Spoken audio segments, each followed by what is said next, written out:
കേരളത്തിലെ ആഘോഷങ്ങൾക്ക് നിറപ്പകിട്ടയാനായി ലക്ഷക്കണക്കിന് രൂപയുടെ പൂക്കളാണ് അന്യ സംസ്ഥാനങ്ങളിൽ നിന്ന് എത്തുന്നത്.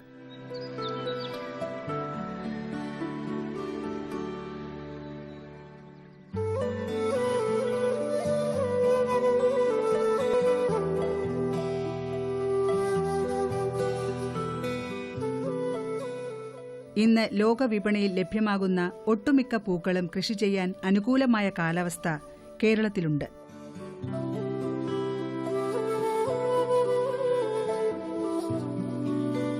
വിപണിയിലെ മുൻനിരക്കാരായ orchid, anthurium, heliconia, rose, gerbera എന്നീ അലങ്കാര പുഷ്പങ്ങളുടെ കൃഷിക്ക് നമ്മുടെ കാലാവസ്ഥ ഏറെ അനുയോജ്യമാണ്. എന്നാൽ സംസ്ഥാനത്ത് വാണിജ്യ പുഷ്പകൃഷി വേണ്ടത്ര പ്രാധാന്യം കൈവരിച്ചിട്ടില്ല. കൃഷിഭൂമിയുടെ ലഭ്യത കുറവും വർദ്ധിച്ച കൂലിച്ചെലവും നീണ്ട മഴക്കാലവും പ്രതിബന്ധങ്ങളാവുന്നു. എന്നാൽ ഇതെല്ലാം അതിജീവിച്ച് കഴിഞ്ഞ 4 വർഷമായി ജർബറ കൃഷി ചെയ്ത് മുന്നേറുകയാണ് വെള്ളനാട് നെട്ടറച്ചിറ പഴയ വീട്ടുമൂഴി ക്ഷേത്രത്തിന് സമീപമുള്ള രാമഗിരി ഫാമിന്റെ ഉടമ CR രാധാകൃഷ്ണൻ നായർ.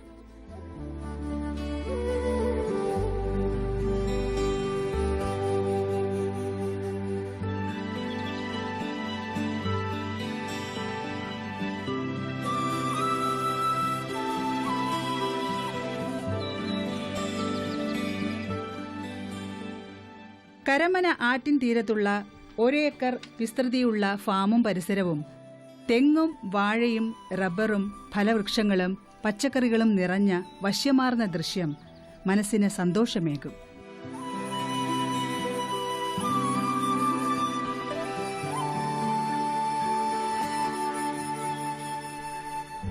വിപണനത്തിന് ചില ബുദ്ധിമുട്ടുകളുണ്ടായി. കാരണം ഈ പോളി ഹൗസിൽ നമ്മൾ സാധാരണ പുറത്തുണ്ടാവുന്നതിന്റെ 10-20 ഇരട്ടി വിളവ് ഉണ്ടാവാറ്. ഇത് 10 സെന്റാണ് ഈ പോളി ഹൗസ്, 400 സ്ക്വയർ മീറ്റർ. ഇതിനകത്തൊരു 750 കിലോ പയർ ഒരു 3 ദിവസത്തിനകം പറിക്കാൻ പറ്റും. അപ്പൊ ഇത് പറിച്ച് മാർക്കറ്റ് ചെയ്യുമ്പം സാധാരണ ചെറിയ കടകളിൽ 50 കിലോ 100 കിലോ കൂടുതൽ എടുക്കാൻ ബുദ്ധിമുട്ടുണ്ട്. അപ്പൊ അങ്ങനെ അതിന്റെ ഒരു വിപണനത്തിനുള്ള ഒരു ചെറിയ തടസ്സം ഉണ്ടായതുകൊണ്ടാണ് ആ 3 മാസം കഴിഞ്ഞപ്പോൾ, ആ ക്രോപ്പിന്റെ കാലാവധി കഴിഞ്ഞപ്പോൾ ഈ ഫ്ലവറിനെ പറ്റി ആലോചിക്കുന്നത്. അപ്പൊ ഇത് ബാംഗ്ലൂരിൽ മാത്രം ഉണ്ടാകുന്ന ചെടികളാണ്. എന്നാൽ നമ്മുടെ കേരളത്തില്, പ്രത്യേകിച്ച് നമ്മുടെ പട്ടണങ്ങളിൽ ധാരാളം ഉപയോഗിക്കപ്പെടുന്നുണ്ട്. ഇപ്പോൾ തിരുവനന്തപുരത്ത് തന്നെ ഒരു ദിവസം ഒരു 10-30,000 ഫ്ലവർ തന്നെ ബാംഗ്ലൂരിൽ നിന്ന് വരുന്നുണ്ട്. അപ്പൊ അതിന്റെ ഭാഗമായിട്ടാണ് ഇതൊന്ന് പരീക്ഷിക്കാം എന്ന് വിചാരിച്ചത്. അപ്പൊ അങ്ങനെ ഇതിന്റെ കാര്യങ്ങൾ അന്വേഷിച്ചു. ഇതിന്റെ കൃഷി വകുപ്പിലെ ഉദ്യോഗസ്ഥന്മാര്, പിന്നെ ബാംഗ്ലൂരിൽ ഇതിന്റെ വളർത്തുന്ന കർഷകരുമായിട്ടൊക്കെ ബന്ധപ്പെട്ട് അങ്ങനെ ചെടി തൈകൾ നമ്മൾ പൂനെയിലെ KF ബയോപ്ലാന്റ്സ് എന്ന് പറയുന്ന ഒരു സ്ഥാപനത്തിൽ നിന്നാണ് ഇതിന്റെ തൈകൾ, ഈ ടിഷ്യൂ തൈകൾ വരുത്തിയത്.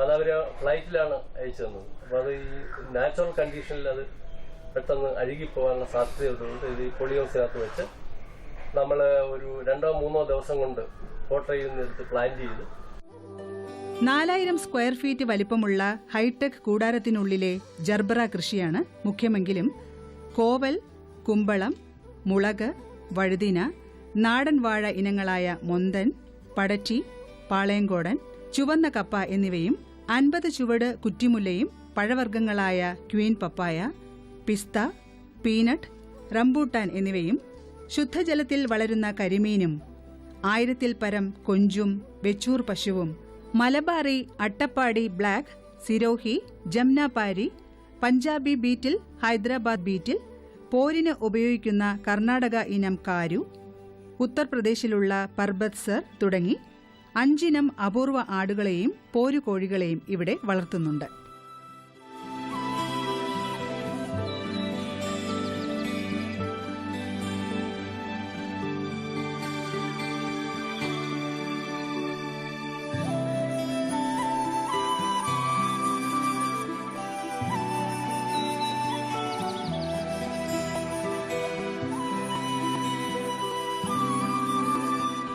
കൂട്ടായും ഒറ്റയ്ക്കൊക്കെ ആടുകളെ വളർത്തുക.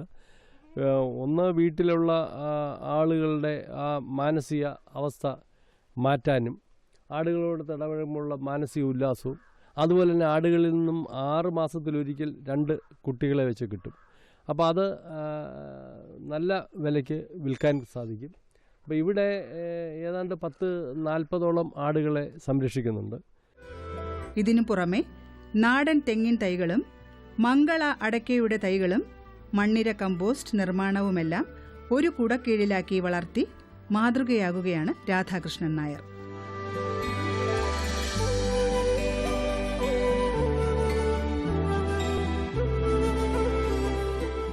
തിരുവിതാംകൂർ ദേവസ്വം ബോർഡിൽ ഡെപ്യൂട്ടി കമ്മീഷണറായി വിരമിച്ച ഇദ്ദേഹം അപ്പോഴേ മനസ്സിൽ തീരുമാനിച്ചു ഉറപ്പിച്ചതാണ് വിശ്രമജീവിതം ആനന്ദവും ആദായകരമാക്കുവാനും കൃഷിയിൽ തന്നെ ശരണം പ്രാപിക്കണമെന്ന മോഹവും. അതാണ് ഇത്തരമൊരു ഫാം തുടങ്ങാൻ ഇടവരുത്തിയത്.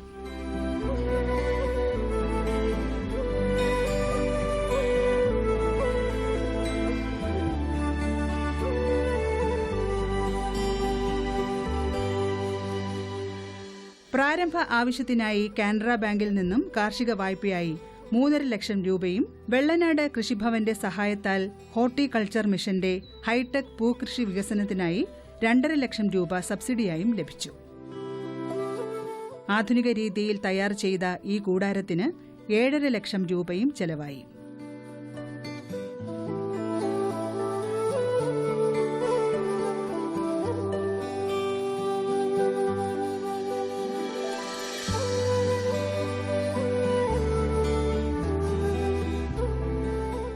$50 മീറ്റർ നീളം, 8 മീറ്റർ വീതി, 6.8 മീറ്റർ ഉയരവുമാണ് ഈ ഹൈടെക് കൂടാരത്തിനുള്ളത്. ഇതിനകത്താണ് ജർബറ പൂക്കൃഷി തുടങ്ങിയത്. വണ്ടലും ചരലും ചെമ്മണ്ണും കലർന്ന മണ്ണ് വെള്ളായണി അഗ്രികൾച്ചർ കോളേജിൽ പരിശോധിച്ച് മണ്ണിലെ മൂലകങ്ങളുടെ കുറവ് അറിഞ്ഞ ശേഷമാണ് കൃഷി ആരംഭിച്ചത്. അതിൻ പ്രകാരം 100 കിലോ കുമ്മായം, 200 kilo rock phosphate, 500 kilo vermi compost, 500 kilo ചാണകപ്പൊടി, 200 കിലോ വേപ്പിൻ പിണ്ണാക്ക്, 500 കിലോ ചകിരിച്ചോറ്, 100 കിലോ എല്ലുപൊടി, 50 kilo zinc sulphate, 10 kilo boron ഇവ വിതറി പലതവണ കിളച്ച് മണ്ണുമായി യോജിപ്പിച്ചു.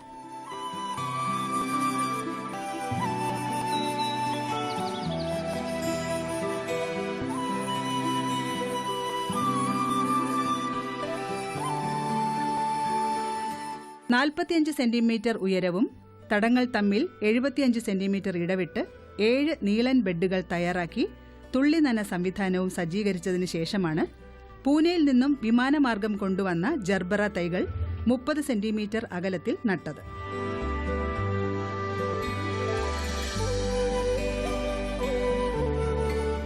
ചെടിക്കൊരു 10-18 ഇലകളെങ്കിലും വരാതെ ചെടി ദൃഢമാകാതെ പൂക്കൾ ഒടിച്ചൂടാ എന്നാണ് അവരുടെ കമ്പനിയുടെ നിർദ്ദേശം. ഈ ചെടി ഇത് തൈകൾ തന്നപ്പോൾ തന്നെ കമ്പനിയുടെ എക്സ്പേർട്ട് വന്നു. അവരിതിൻ്റെ പ്രത്യേകിച്ച് പരിചരണ സംവിധാനങ്ങളും ഇതിനൊരു ചാർട്ട്, ഇത് ഓരോ ദിവസവും പരിപാലിക്കേണ്ട മുറകൾ ഒക്കെ എഴുതി തന്നു. ഈ ഓരോ ദിവസവും വെള്ളം എങ്ങനെ കൊടുക്കണം, അതുപോലെ തന്നെ ഇതിന് വളം എങ്ങനെ കൊടുക്കണം, ഇതൊക്കെ എഴുതി തന്നു. അപ്പോൾ അതിനു മുമ്പ് തന്നെ ഇതിൻ്റെ മണ്ണ് നമ്മൾ അഗ്രികൾച്ചർ കോളേജിൽ പരിശോധിച്ചിരുന്നു. ഈ ജർബറ ചെടിക്ക് അനുയോജ്യമാണോ എന്ന് അനലൈസ് ചെയ്ത് വെള്ളവും ഇതിന് കൊടുക്കുന്ന വെള്ളവും അനലൈസ് ചെയ്താണ് അതിനുള്ള മാറ്റങ്ങൾ വരുത്തി മണ്ണിന് വേണ്ട ചില മൂലകങ്ങൾ കൂട്ടിച്ചേർത്ത് അങ്ങനെയാണ് ഇത് പാകപ്പെടുത്തിയത്. അപ്പോൾ അത് ഒരു 100-110 ദിവസമായപ്പോഴത്തേക്ക് പൂക്കൾ പിടിക്കാൻ തുടങ്ങി. ഒരു ചെടി ശരാശരി ഒരു വർഷം 100 പൂവാണ് തരുന്നത്. അപ്പോൾ അത് സാധാരണഗതിയിൽ ഒരു നമ്മൾ നല്ലതുപോലെ ജൈവവളമൊക്കെ കൊടുത്ത് സംരക്ഷിച്ചാൽ ഒരു 5 വർഷം, ചിലപ്പോൾ 7 വർഷം വരെ നമ്മുടെ സംരക്ഷണം പോലെ ഈ ചെടികൾ നിൽക്കും. പുഷ്പാലങ്കാരത്തിന് നീളൻ തണ്ടിന്റെ മുകളിൽ കാണുന്ന ഡെയ്സി പൂക്കളോട് സാമ്യമുള്ള മനോഹരമായ പൂക്കളാണ് ജർബറ. ശുഭ്ര നിറമുള്ള ബാലൻസ്, സാൽവദോർ എന്ന ചുവപ്പ് പിങ്ക് നിറമുള്ള റോസ്ലിൻ, സാവന്ന എന്ന റോസ് എന്നീ പലവർണ്ണ പൂക്കളുള്ളവയാണ് ഇവ.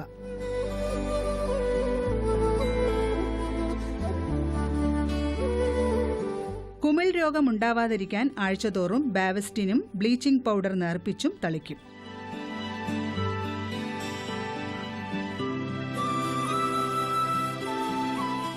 ഈ ചെടി കൊണ്ടുവരുമ്പോൾ കൈയും കാലും ഫുള്ള് നമ്മൾ വൃത്തിയായി സൂക്ഷിക്കണം. അഴുകിയ ഇല തണ്ടുകളുണ്ടെങ്കിൽ അതിനെ മാറ്റം ചെയ്യണം. അത് പോയിട്ട് ഇതിന് ബാംഗ്ലൂരിനേക്കാളും നമ്മുടെ കേരളത്തിൽ ഇവിടെ ചൂട് കൂടുതലായതുകൊണ്ട് ഇത് കുഴഞ്ഞു വീഴുന്നു കഴിഞ്ഞാൽ പിന്നെ അത് തിരിച്ചുള്ള അവസ്ഥയിലേക്ക് വരുവാൻ വളരെ പ്രയാസമാണ്. അപ്പോൾ ഈ പ്ലാന്റിങ് ചെയ്യുന്നത് തന്നെ ഈ പോളിയോസിൻ്റെ അകത്ത് നമ്മൾ മുകളിൽ ഷെയ്ഡ് നെറ്റ് എന്ന് പറയും. അതായത് താപനില ക്രമീകരിക്കാൻ വേണ്ടിയാണ് ഷെയ്ഡ് നെറ്റ് ഉപയോഗിക്കുന്നത്. അതിനെ ആദ്യം നമ്മൾ മറച്ചു വയ്ക്കും. പോളി ഹൗസിൻ്റെ 4 സൈഡുള്ള ഷട്ടറുകളുണ്ട്. അത് കാറ്റും കൂടുതൽ ചൂടും അടിക്കാതിരിക്കാൻ ക്ലോസ് ചെയ്യും. പിന്നെ പ്ലാന്റിങ് ചെയ്യണ സമയത്ത് ബെഡുകളെല്ലാം ഈ മണ്ണ് വെച്ചുള്ള ബെഡുകളാണ് സാധാരണ നമ്മൾ ചെയ്യണം. അതിനുള്ള കുഴികളിൽ അതിൻ്റെ വാട്ടറിൽ ആദ്യം pH നോക്കുന്നുണ്ട്. വെള്ളത്തിന് എന്തെങ്കിലും ഡെഫിഷ്യൻസി ഉണ്ടായി ഈ പ്ലാന്റ് ഇവിടുത്തെ ചെടിയല്ലാത്തതുകൊണ്ട് ഇത് നശിച്ചു പോകാം. അഴുകൽ രോഗം വന്ന് ഇത് ചീത്തയാവാൻ ചാൻസ് കൂടുതലാണ്. നമ്മളതിനെ ആദ്യം തന്നെ കുഴിയെടുത്ത് സാധാരണ നമ്മൾ വേറെ ചാണകപ്പൊടി, മണ്ണിര കമ്പോസ്റ്റ്, ചകിരിച്ചോറ്, വേപ്പൻ പിണ്ണാക്ക് തുടങ്ങിയ സാധനങ്ങളിട്ട് ഇതിനെ കുഴി ഒരു 1.5 അടി വീതം അകലത്തിലാണ് ഇവിടെ കുഴിയെടുത്ത് അതിനെ നമ്മൾ നാളെ പ്ലാന്റ് ചെയ്യണമെങ്കിൽ 2 ദിവസത്തിന് മുമ്പ് തന്നെ ഇതിനെ ബ്ലീച്ചിങ് പൗഡർ തളിച്ച് ഇതിൻ്റെ അണുവിമുക്തമാകിയ ശേഷം 3 ദിവസം കഴിഞ്ഞാണ് ചെടി നടുന്നത്. പോളി ഹൗസിനുള്ളിലെ താപനില 30 മുതൽ 32 ഡിഗ്രി സെന്റിഗ്രേഡും ഈർപ്പം 85-ലും നിലനിർത്തുവാൻ പ്രത്യേകം ശ്രദ്ധിക്കണം.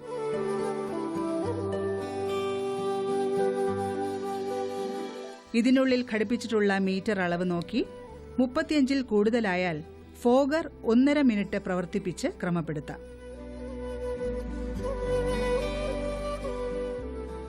നീരൂറ്റി കുടിക്കുന്ന പ്രാണികൾക്കെതിരെ വേപ്പെണ്ണ വെളുത്തുള്ളി മിശ്രിതം തയ്യാറാക്കി തണ്ടിലും ഇലകളിലും തളിക്കാം.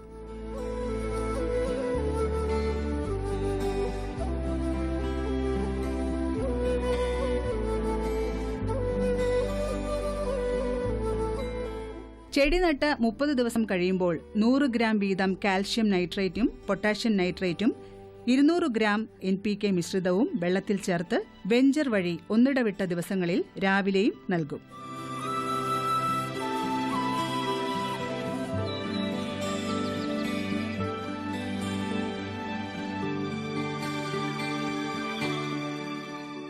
ഇതിനെല്ലാം ഉപരി ഓരോ മാസവും ഇവിടെ തയ്യാറാക്കുന്ന ജീവാമൃതവും പ്രത്യേകമായും മണ്ണിര കമ്പോസ്റ്റും ആട്ടിൻ കാഷ്ടവും കലർത്തി ഓരോ ചെടിക്ക് ചുറ്റും വിതറുകയും ചെയ്യും.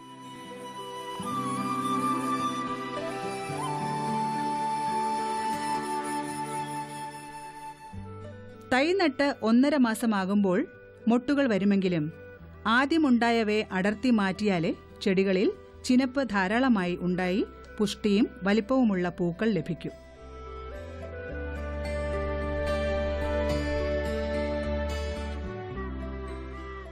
100 ദിനം കഴിയുമ്പോൾ ഇവ വീണ്ടും പൂക്കും.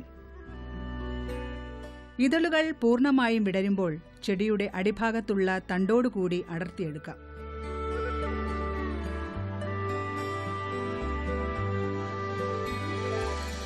പൂത്തണ്ടിന് 25 സെന്റിമീറ്ററോളം നീളമുണ്ടാകും. ഈ പൂക്കൾ ഒരാഴ്ചയോളം വാടാതെ ഇരിക്കുമെങ്കിലും പറിച്ചെടുത്ത ഉടനെ 10 എണ്ണം വീതം ഒരു പ്ലാസ്റ്റിക് കൂട്ടിൽ തണ്ടുകൾ ഉള്ളിൽ വരത്തക്ക വിധത്തിൽ പൂക്കൾ പുറത്തു കാണത്തക്ക വിധം പാക്ക് ചെയ്താണ് വിൽക്കുന്നത്.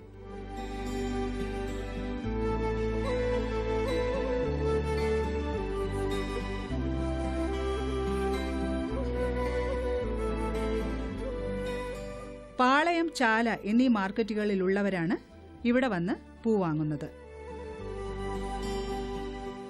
പൂക്കളുടെ വലിപ്പവും ആവശ്യമനുസരിച്ചും ഒരു പൂവിന് 2 രൂപ മുതൽ 12 രൂപ വരെ വില കിട്ടും. ബാംഗ്ലൂരിലെ പൂവിപണി വിലയാണ് ഇവിടെയും ലഭിക്കുന്നത്.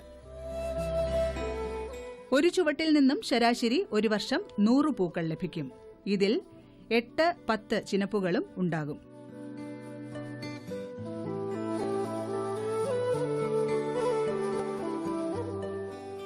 നല്ല പരിചരണമുണ്ടെങ്കിൽ 5 മുതൽ 7 വർഷം വരെ ഒരേ സ്ഥലത്ത് അധികം ആവർത്തന ചെലവില്ലാതെ പൂക്കൾ സംഭരിച്ച് ആദായം നേടാം.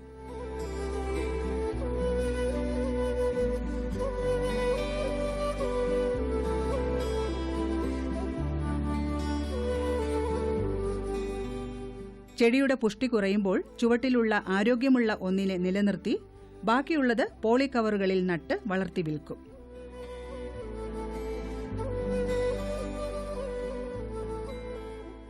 മൂവായിരം ജർബറ ചെടികളാണ് നിയന്ത്രിത കാലാവസ്ഥയിൽ ഇവിടെ വളർത്തുന്നത്.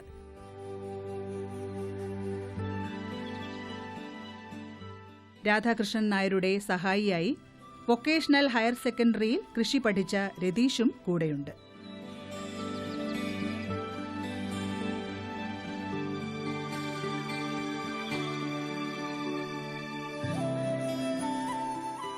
കൃഷിച്ചെലവ് കഴിഞ്ഞ് പ്രതിമാസം പൂക്കളിൽ നിന്നു മാത്രം 25,000 രൂപ ആദായം നേടുന്നുണ്ട്.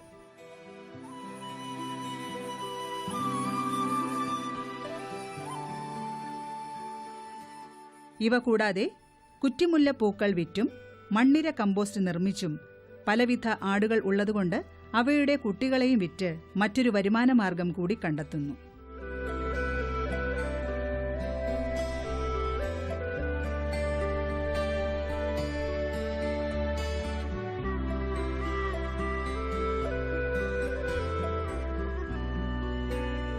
തുടക്കത്തിൽ മുടക്കുമുതൽ കൂടുമെങ്കിലും വിപണിയും കൃഷിയുടെ സാങ്കേതിക മുറകളും മനസ്സിലാക്കാതെ പരീക്ഷണത്തിനിറങ്ങിയാൽ കൈപൊള്ളുമെങ്കിലും ശ്രദ്ധിച്ചാൽ നല്ല വരുമാനം നേടുന്നതോടൊപ്പം വിശ്രമകാലം ആദായവും ആനന്ദകരവുമാക്കാമെന്നാണ് രാധാകൃഷ്ണൻ നായരുടെ അനുഭവപാഠം.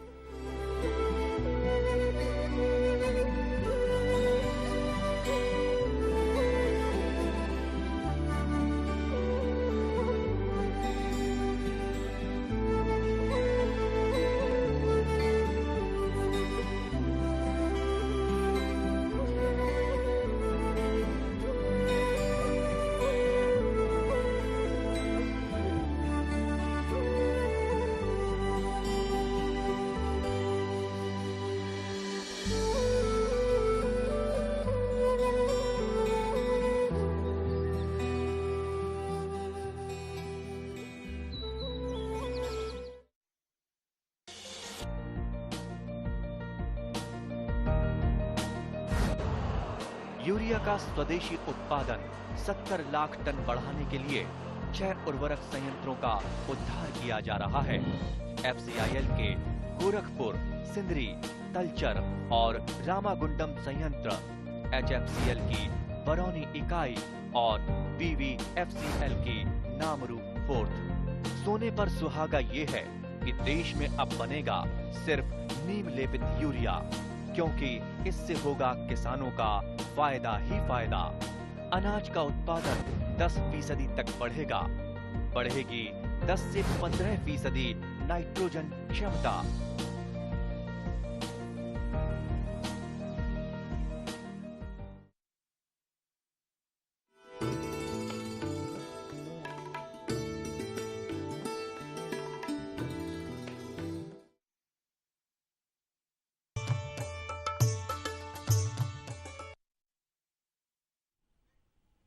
നമസ്കാരം. ദൂരദർശൻ കാർഷിക വാർത്തകളിലേക്ക് സ്വാഗതം. പ്രധാന വാർത്തകൾ. ഉദ്യാന കൃഷിയിലെ യന്ത്രവൽക്കരണത്തിന് സഹായം. കർഷക പെൻഷൻ തുക വർദ്ധിപ്പിച്ചു. പക്ഷിപ്പനി തടയാൻ ഹെൽപ്പ് ലൈൻ ആരംഭിച്ചു.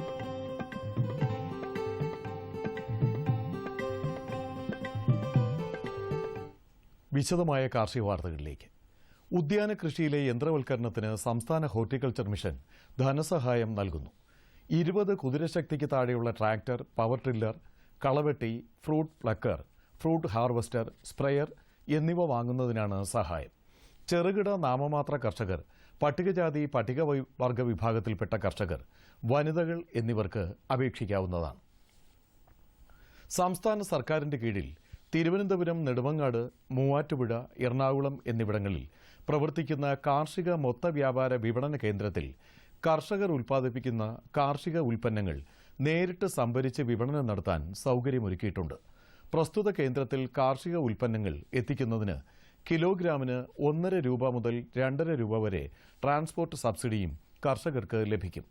അംഗത്വം എടുക്കുന്നതിനും വിൽപ്പനയെ സംബന്ധിച്ചും കൂടുതൽ വിവരങ്ങൾക്ക് അടുത്തുള്ള കൃഷിഭവനുകളുമായി ബന്ധപ്പെടുക. കാർഷികോൽപാദനം വർദ്ധിപ്പിക്കുന്നതിനൊപ്പം കർഷക ക്ഷേമവും ഉറപ്പാക്കുന്നതിന്റെ ഭാഗമായി കർഷക പെൻഷൻ 600 രൂപയിൽ നിന്നും 1000 രൂപയായി വർദ്ധിപ്പിച്ചു. ചെറുകിട നാമമാത്ര കർഷകർക്കാണ് പെൻഷൻ ലഭിക്കുന്നത്. കൊല്ലം ജില്ലയിലെ കാവനാട്ടിൽ ട്രാക്ടർ ഡ്രൈവിംഗിലും മറ്റ് അനുബന്ധ കാർഷിക യന്ത്രങ്ങൾ പ്രവർത്തിപ്പിക്കുന്നതിലും പരിശീലനം നൽകുന്നു. കാവനാട് കൃഷി അസിസ്റ്റന്റ് എക്സിക്യൂട്ടീവ് എഞ്ചിനീയർ ഓഫീസിലെ ട്രെയിനിംഗ് സെന്ററിലാണ് പരിശീലനം. 30 ദിവസം നീണ്ടുനിൽക്കുന്ന പരിശീലന പരിപാടിക്ക് 4000 രൂപയാണ് ഫീസ്. വിശദ വിവരങ്ങൾക്ക് വിളിക്കേണ്ട ഫോൺ നമ്പർ 0474 266 3599. കോഴി, താറാവ് തുടങ്ങിയ പക്ഷികളെ ബാധിക്കുന്ന സാംക്രമിക രോഗമായ പക്ഷിപ്പനിയുടെ വ്യാപനം തടയാനും നിയന്ത്രിക്കാനും മൃഗസംരക്ഷണ വകുപ്പ് നടപടി ആരംഭിച്ചു.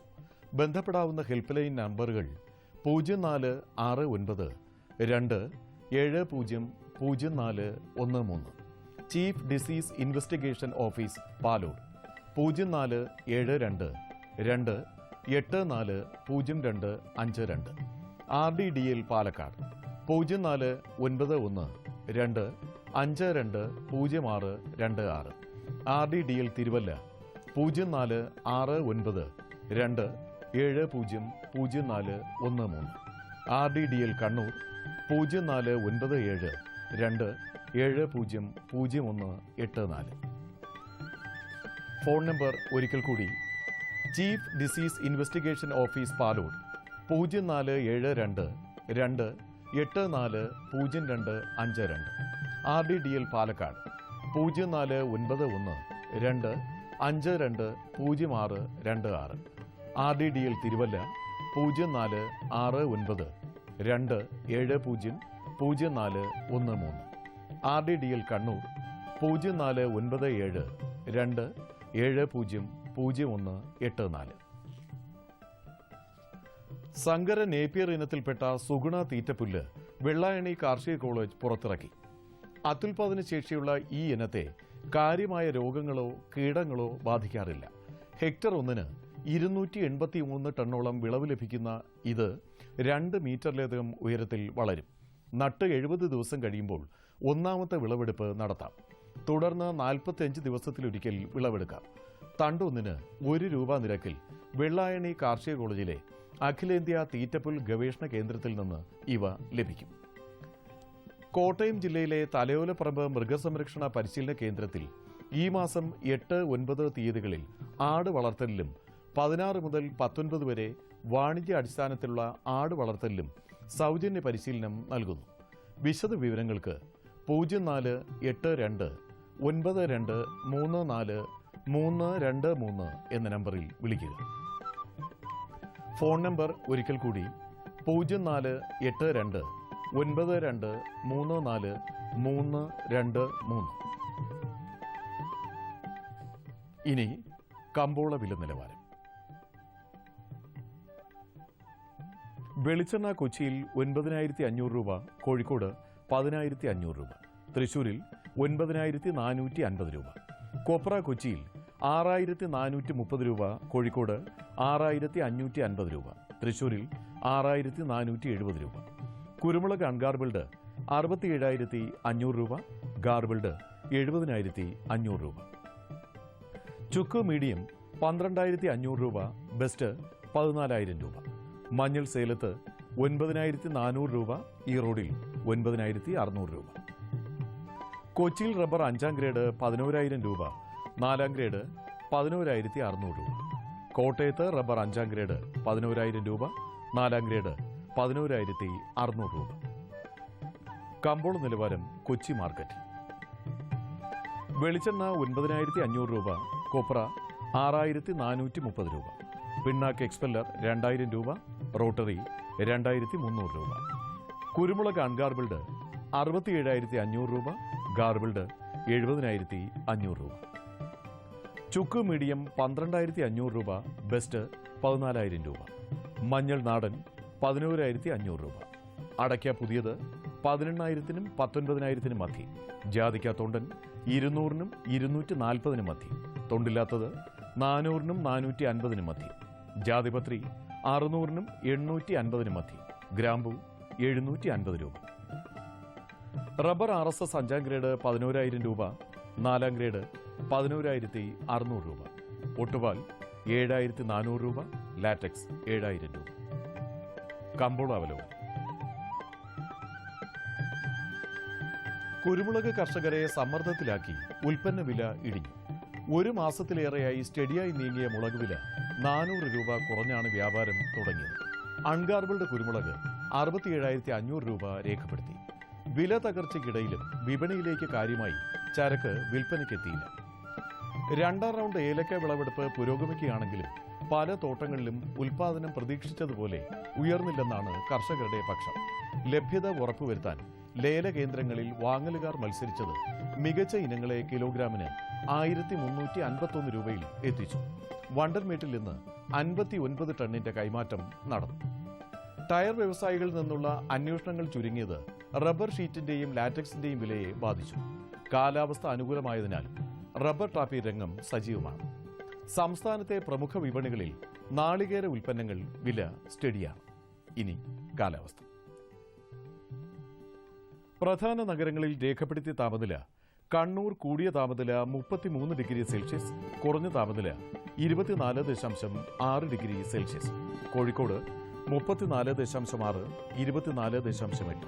കൊച്ചി 31.4, 23.2. ആലപ്പുഴ 32.1, 24. പുനലൂർ 32.8, 22.5. തിരുവനന്തപുരം കൂടിയ താപനില 30.2 ഡിഗ്രി സെൽഷ്യസ്, കുറഞ്ഞ താപനില 24 ഡിഗ്രി സെൽഷ്യസ്. ഇതോടെ ഇന്നത്തെ കാർഷിക വാർത്തകൾ പൂർണ്ണമാകും. നമസ്കാരം.